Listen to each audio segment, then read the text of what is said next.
আশা করছি ভালো আছেন সবাই। বর্তমানে বিভিন্ন ব্র্যান্ডের মিড রেঞ্জ থেকে হায়ার বাজেটের স্মার্টফোনগুলোতে ওটিজি সুবিধা যুক্ত থাকায় নানাবিধ সুবিধা পাওয়ার সুযোগ রয়েছে। আমরা অনেকেই ওটিজি ফিচার সম্পর্কে ভালোভাবে না জানায় এই সুবিধাগুলো ভোগ করতে পারি না। ওটিজি কেবলের মাধ্যমে স্মার্টফোনে কিবোর্ড, মাউস, ওয়েবক্যাম, পেনড্রাইভ সহ আরও বহু ডিভাইস সংযুক্ত করে ব্যবহার করা যায় কম্পিউটারের মতোই। আজকের ভিডিওতে আমরা দেখব কিভাবে একটি ওটিজি কেবল নিজের হাতে তৈরি করে নেওয়া যায় এসব সুবিধাগুলো পেতে। ওটিজি কেবল খুব দামি কিছু না হলেও তৈরি করে দেখাবো, এ কারণে হয়তো এটি আপনার হাতের কাছে না পাওয়ার কারণে ফোনে থাকা ওটিজি ফিচারটি আপনি ব্যবহার করতে পারছেন না। পুরো ভিডিওটি দেখলে ওটিজি কেবল আপনি নিজেও তৈরি করে নিতে পারবেন।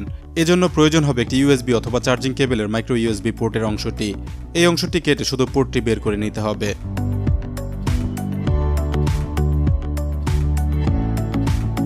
পোর্টের অংশটি কেটে বের করে নিয়েছি। ফোনে থাকা মাইক্রো ইউএসবি পোর্টে কানেক্ট করার জন্য এই পোর্টটি প্রয়োজন হবে। এই পোর্টটিতে একটি সূক্ষ্ম মডিফিকেশন আছে যা ওটিজি কেবলের মূল রহস্য। এই সূত্রটি না জেনে তৈরি করলে কখনোই ওটিজি কেবলটি কাজ করবে না। এবার এতে থাকা স্টিলের আবরণটি খুলতে হবে পোর্টটি মডিফাই করার জন্য।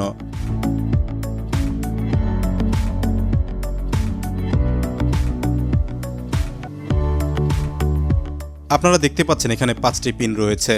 এখানে লাল তারের প্রান্তে থাকা পিনটি পজিটিভ ভোল্টেজের জন্য দায়ী এবং কালো তারের প্রান্তে থাকা পিনটি গ্রাউন্ড সংযোগ। গ্রাউন্ডের পরের পিনটি সেন্স অথবা ডিভাইস আইডি ডিটেকশনের কাজটি করে। এর পরে থাকা পিন দুটি যথাক্রমে ডেটা পজিটিভ এবং ডেটা নেগেটিভ সংযোগ। এভাবে সর্বমোট 5টি পিনের মাধ্যমে কাজ করে ওটিজি কেবল। ওটিজি কেবলের মাধ্যমে যে কোনো ডিভাইস ব্যবহারের জন্য গ্রাউন্ড এবং সেন্স এই দুটি পিন শর্ট করে দিতে হবে। তা না হলে এটি সাধারণ চার্জিং কেবলের মতোই আচরণ করবে, যার মাধ্যমে কোনো ডিভাইস কানেক্ট করলে কাজ করবে না। গ্রাউন্ড এবং সেন্স পিন দুটি শর্ট করে দিলাম।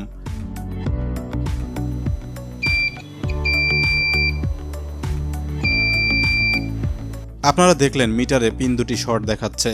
প্রথমে আমি সরু তার ব্যবহার করে শর্ট করেছিলাম, কিন্তু তাতে ভালো কাজ হয়নি। তাই পরে সোল্ডারিং লিড ব্যবহার করে ভালোভাবে শর্ট করার পর ঠিক হয়েছে। আপনারা দেখতে পাচ্ছেন কিভাবে করেছি। কাজটি একটু নিখুঁত, তাই কিছুটা কষ্ট হতে পারে, এমনকি সোল্ডারিং আয়রন ভালো না হলে পিনগুলো নষ্ট হয়ে যেতে পারে। এবার স্টিলের কভারটি লাগিয়ে নিতে হবে। ইউএসবি ডিভাইস কানেক্ট করার জন্য প্রয়োজন হবে একটি regular female USB connector. USB port রয়েছে এরকম যে কোনো নষ্ট ডিভাইস থেকে আপনারা ফিমেল পোর্টটি সংগ্রহ করতে পারবেন। আমি পুরনো একটি ইউএসবি হাব থেকে পোর্টটি খুলে নিব।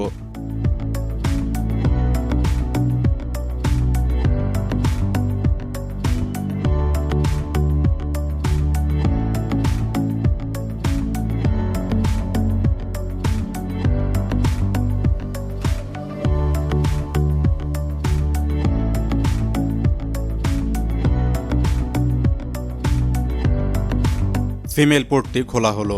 এবার এর পিনগুলো বাকিয়ে নিচ্ছি পোর্টের পুরুত্ব কমানোর জন্য।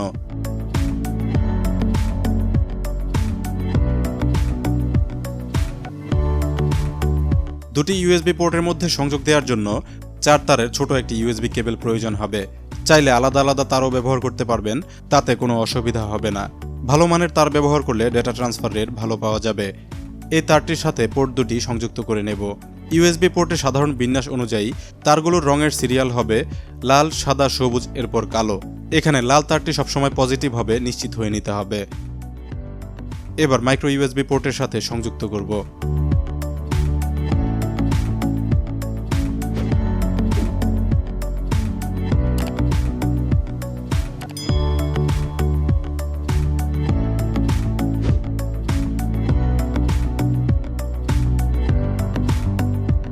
মূল ওটিজি কেবলটি তৈরি করা প্রায় শেষ। এবার সংযোগগুলো প্রোটেকশন দেওয়ার জন্য হট গ্লু ব্যবহার করে পোর্টগুলোর গোড়ার অংশ ঢেকে দেব।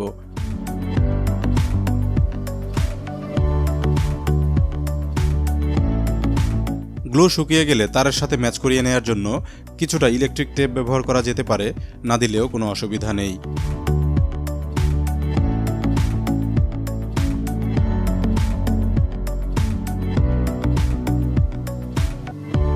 চলুন এবার চেক করে দেখি কেবলটি কাজ করে কিনা।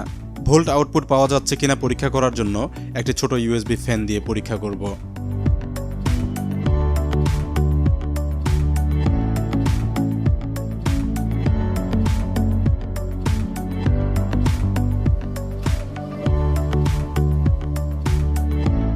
আপনারা দেখছেন ফ্যানটি ঘুরছে, তার মানে কেবলটি ঠিকমতোই কাজ করছে।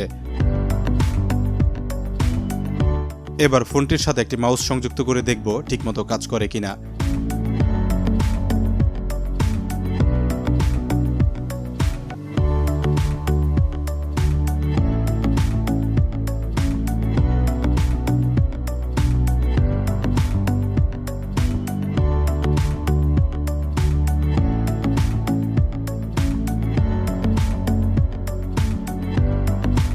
বেশ ভালো কাজ করছে কেবলটি।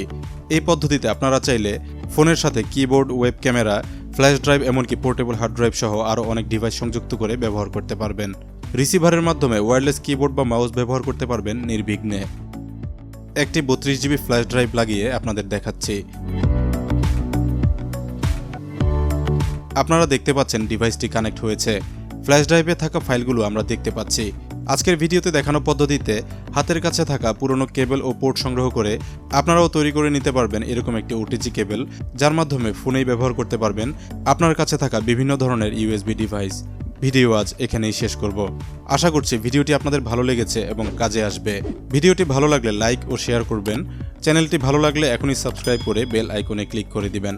ধন্যবাদ সবাইকে ভিডিওটি দেখার জন্য।